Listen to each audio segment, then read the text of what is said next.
if you're funky, shake it.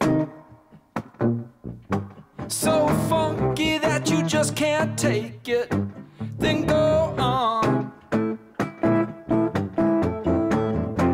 Use or lose your thing. You got to use or lose your thing.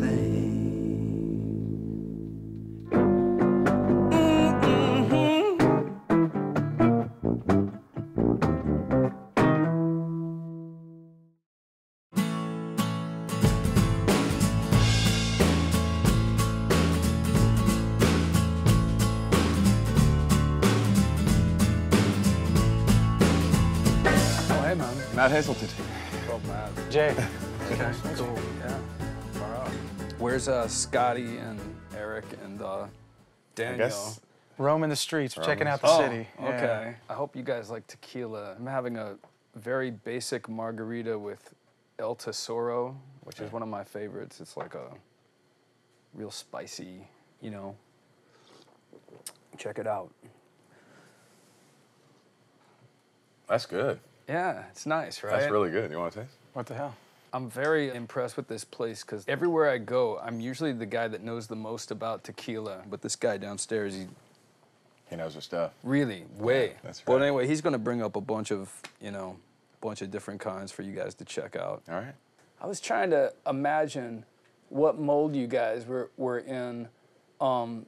It's a shitty thing to do, but everybody does it. You listen to something and you compare it to something else. Right. And I heard shades of Morphine, of course, because you got you got some of the low horn in there, and then a little bit of Tom Waits maybe. But the more I listened, I was just like, this is really just unique. This is not. It's not copying anything, you know. Right. You guys ever get compared to those bands ever? I've heard some of those before, and. What was the one we were talking about yesterday that we were just talking guitar and saxophone, and the reason we get compared to? Oh, Dave Matthews. Okay, yeah, we get compared to Dave Matthews. Right, okay. We were both thinking about that, like, well, there's not really just a guitar and a saxophone. It's really shallow. Yeah. It's amazingly shallow how it gets processed out there. Yeah. I get compared to Loud Love It constantly, and I don't own one Loud Love It record. Like, and I've actually... It's happened so much that I refuse to even listen to Loud Love It because I feel like I'll be complicit somehow. I'm just like okay. I'm not really that familiar with his music. I can still say that after all these years.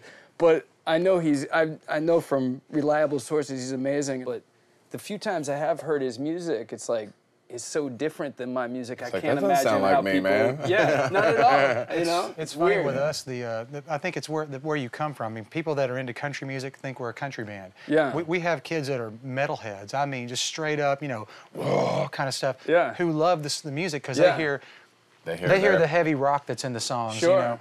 And or the passion too, because a lot of the really good metal is, the people that listen to that stuff are passionate about it, and what they really want is some realness on stage. It's not even about the crunchy sounds or whatever, Right. Well, what we do comes from a very organic place. It's not we're trying to write a certain kind of music, or we're trying to fit into a certain genre, or we're trying to make these kids like us. And the real truth is that we do what we like. Each one of these guys in the band kind of comes from a different background of music, like what? Like what's your background, for instance? Like, well, to be honest with you, I listen to everything from musicals, I'm talking like Mary Poppins to, to They Might Be Giants, to Tom Waits, to REM, or just, I like a lot of noise music, like Japanese noise, just like.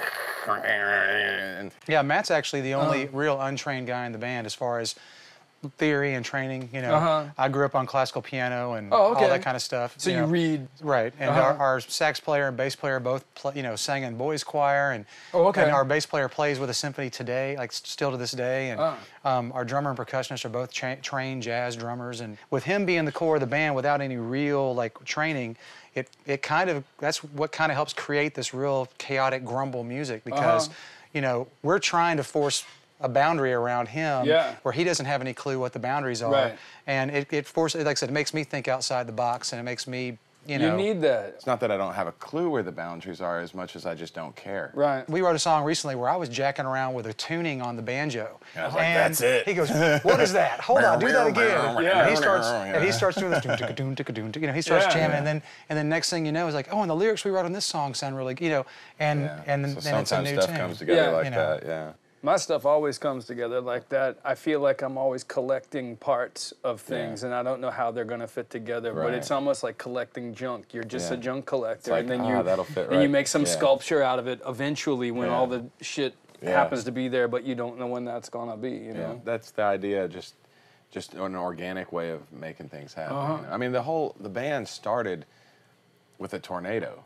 I mean, a tornado is what kind of formed this band, and I mean, a tornado hit my house. I mean, for me, it was terrifying, you know? I mean, it was, a tornado hits your house, I'm like covered in sheetrock and all kinds of insulation from the attic and everything, and I step outside and I'm looking at my house and just like, Jesus, you know? And this guy walks up there and he's like, you all right, man? And he just lived right around the corner. I lived around the corner. No way. I was walking to the store to get a pack of smokes, and there's this house with a tree cut in half, and this guy standing out front going, This is how you guys met. Yeah, absolutely. And so we... You're making this up. No. Hey, man, don't let your publicity bullshit on me, man. This is a true story. The news people came along when that happened, and you always see, you know, these people being interviewed, and there's always that guy in the background, like, man, it was crazy. Yeah. You know, well, that was me. Around. Yeah, that was him. They were interviewing us. I was like, it's that white tornado came by, you know? Pigs flying everywhere, you know? I mean, it wasn't, but... When pigs fly, it gives new meaning to the term. That is now our mascot. You know? Yeah, we have our mascot is Booga, and he's a pig, and he flies. Where do you guys tour outside of Shreveport then? You go kind of north? You ever go to like Arkansas or anything like that? We play all over Arkansas. One of our favorite towns to play is Fayetteville. Fayetteville, Hot Springs, Little Rock's fun.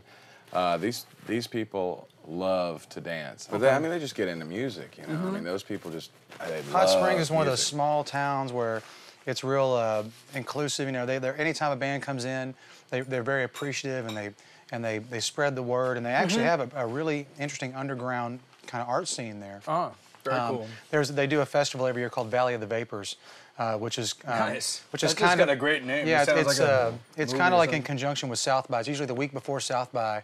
So all the bands that are heading south stop in and do this little festival in Hot Springs, but it's very cool. Fayetteville. Are you guys famous there? Do you like close out the festival? Is there a lot of anticipation, or is there like? The last few years we're usually one of the headline bands of the deal, but you know Hot Springs was kind of our first little home away from home, as far as it's just far enough out to a little overnight jaunt kind of thing, and so we played there a lot and made a lot of really good friends, and so we always try to go back, and we're actually gonna be playing Hot Springs on the way back from here. Awesome. Yeah, Kansas. Yeah. Kansas is a great state. Wichita. In Wichita, Kansas, the crowds are just huge. And we thought, man, we really got this thing in Wichita. We're doing great. Yeah. Then we were in this, just in some gas station along the way, and on the graffiti on the wall said, "Rules of the road. Number 1, everyone is big in Wichita." And we're like, oh man, you know? I was like, That's right. Everyone is big in Wichita. That's right. We sold more merch in Wichita than any other city we ever played in. Nice. And that's a good feeling when they're that music lovers. Yeah. I mean, we opened up for Reverend Horton Heat there, and okay. Far and out. it was one of those deals where we were excited about playing. It was a big venue, opened up for a great artist, and then the people were just, you know, we were the opening band. Who'd ever, you know, nobody ever heard of us, and they were just loved us. so appreciative, man. So you know, very good, cool. good people there.